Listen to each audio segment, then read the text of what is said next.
Hey guys, welcome back to the channel. Hope you guys are doing really well, no matter where you are. Now today I want to be quick, I want to be sharp, and I want to go straight to the point. Now guys should know, right? So a couple of days ago, I received my second 62 mass reinterpretation that was released 5 years ago. We can call this Gen 1, of course you can call the Gen 2, this edition with the 3 o'clock loom. You guys know what I mean, right? And there's the Gen 3, right? I'm gonna talk about it today now. It's gonna be interesting now because see, those are the medias. They are being paid and they're working with the watch brands worldwide. There's nothing wrong with it, right? Remember the whole principle. The watch brand cares how many watches they sell. They don't care who buys it. They need to sell in volumes. I don't care if it's Citizens, the Rolexes, the Seikos, don't matter, right? They need to get the volume games up. Of course, the way they're going to get there is different, right? Because the brand is different. Now, first thing first. Since only the two 62 masses and how beautiful, how balanced, how contemporary and vintage at the same time they wear on my wrist, I formally admitted I'm now officially beaten by the 62 mass bug. Okay? Now, what that means is I'm probably on the trend of restructuring my collection. I'm gonna have to sell a few pieces because I want to get the 143 now. And I don't know. I want to get them all. I think there's a wide version of it. I think that's 155, 145 years anniversary. There's a wide version of it because the foundation of this edition is so well.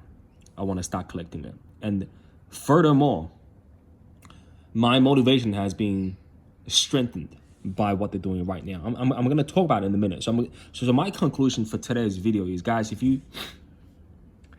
whether you're new to the whole dive watches and affordable watches, mechanical watches, and so you've been in the game for a little while now, you sort of think about which entry-level premium divers you want to get in. Because really, the competition for this is non-existent. I'm telling you guys. You can pick those one up on the secondary market around $700 to $800. Make sure you get edition without the free copy. Again, that's my view. And at that price level, just in my personal opinion, I see no competition. I really can't. I mean, comment in the section down below to tell me what competition do you think. And it's a secondary market for this between that $700 to $800. I see none.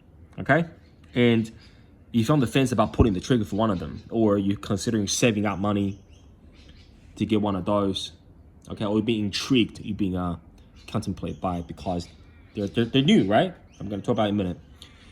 Forget about those. Do not look at them no more. Guys, I think I had experience.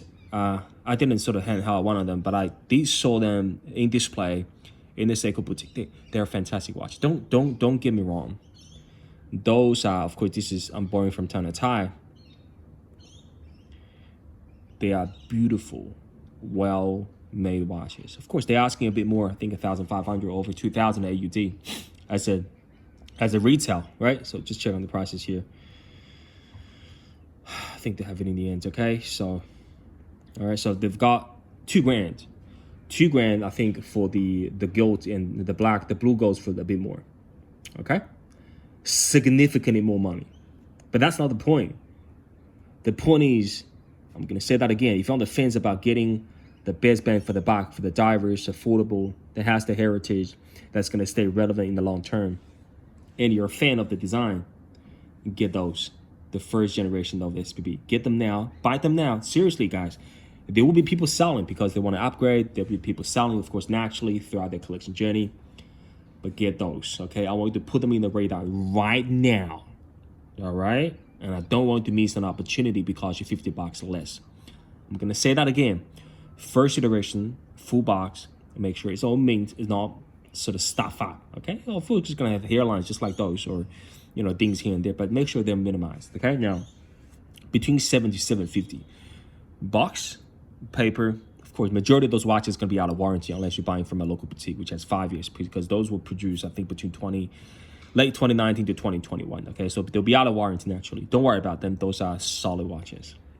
Pick them up. 143, 145. I've never had a chance to look into the 145. I think that's a brown dial as well. But 147, no brainer.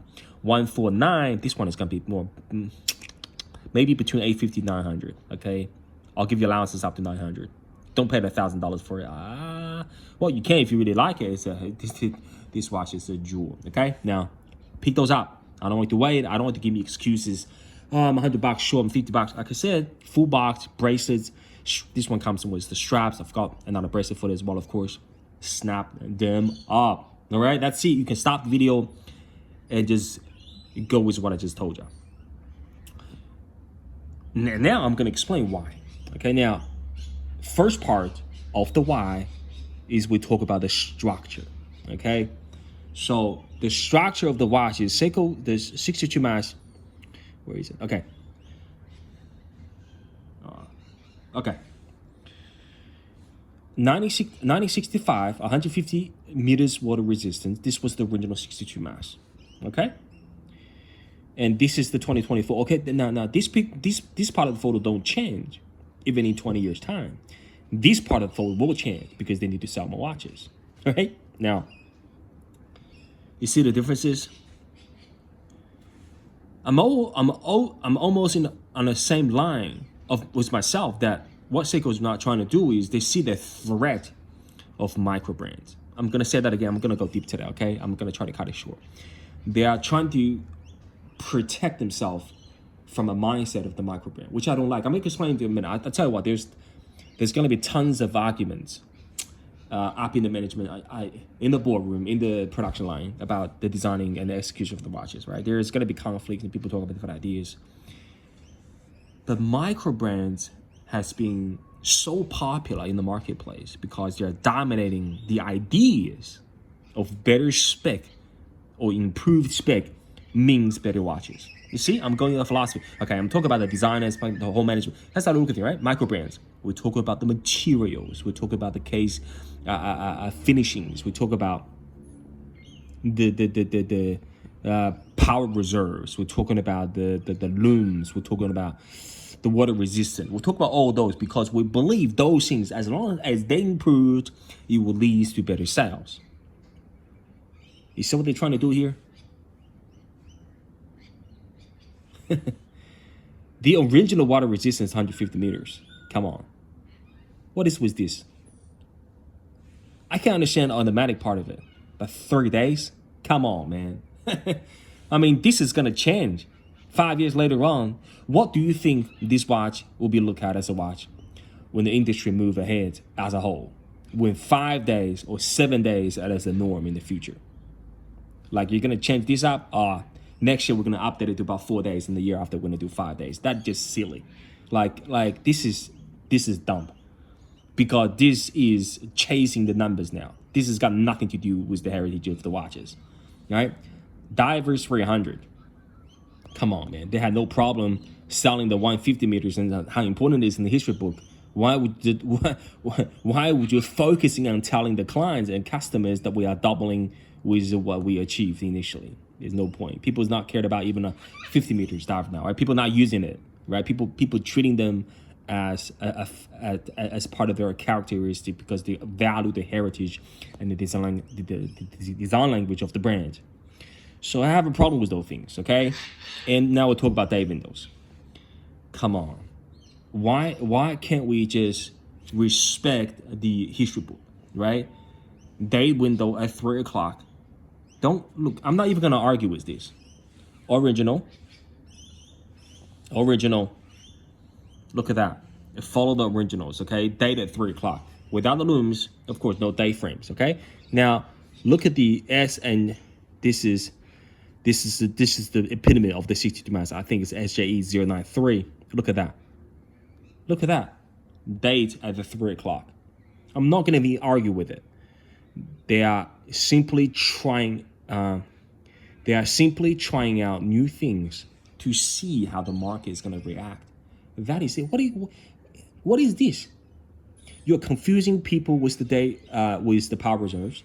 You're confusing yourself with the diver's water resistance, and you are go against the history book with the day windows. Instead of trimming down your bezel size, which I think they could have done in terms of design. They just want to see how the trend is going to follow when they increase in the spec. They want to see if customers still buying those. Like I said, those are fine watches. I'm not going against, those are beautiful watches, right?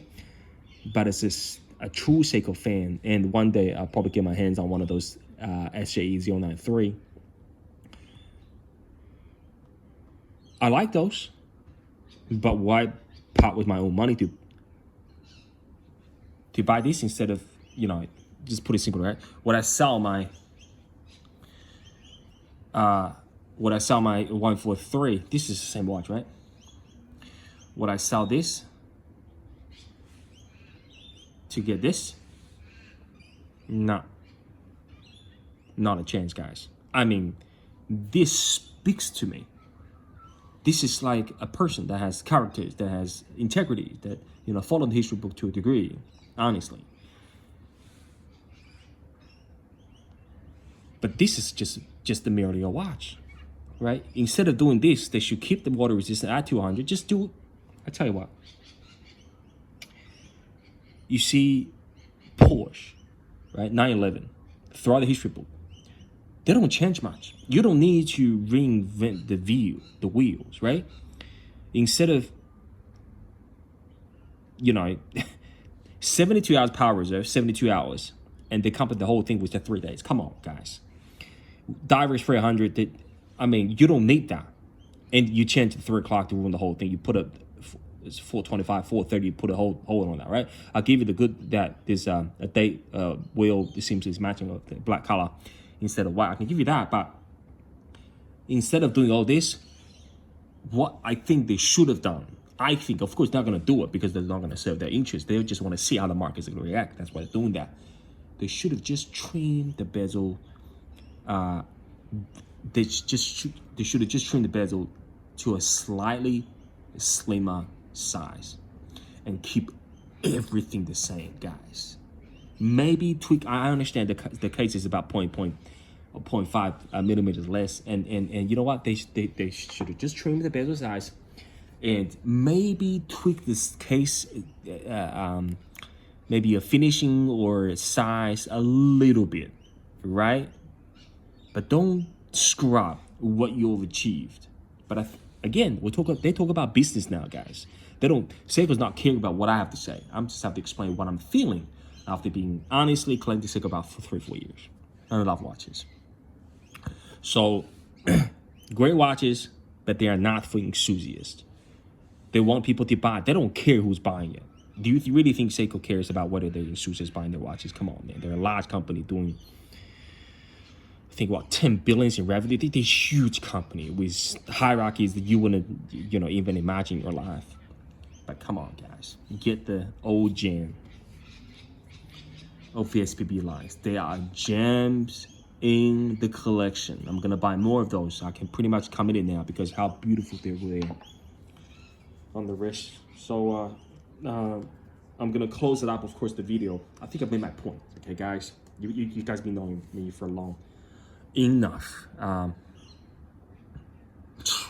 They just works like a dream, guys. Okay, that's it. Hope you guys are great no matter where you at, and chase your dreams of the 62 miles. Don't be disappointed. The great watches. Stay blessed, and I'll see you guys very shortly in the next one. Bye-bye, guys.